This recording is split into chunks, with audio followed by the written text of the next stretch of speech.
Alubarikare. Alubarikare.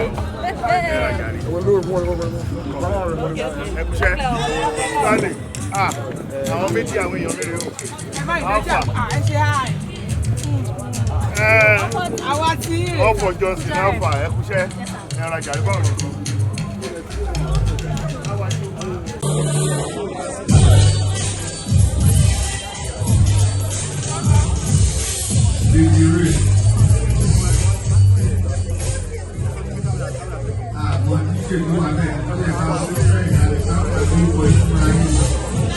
Thank you, DJ.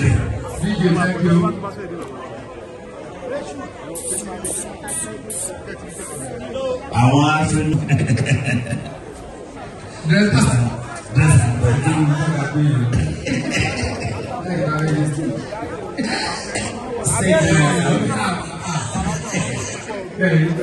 Ọlọ́run láyé èdè òkú rẹ̀ sọ́dọ̀ wá fẹ́ gbọ́ra onílẹ́tàgò ọmọ bẹ́ẹ̀ ìrọ̀lẹ́ ni. Láàrin wa a rí lára àwọn Nollywood tí àwọn náà ti dé bàbá ọjà tí wọ́n yọ kó bẹ̀ láìpẹ́ yìí.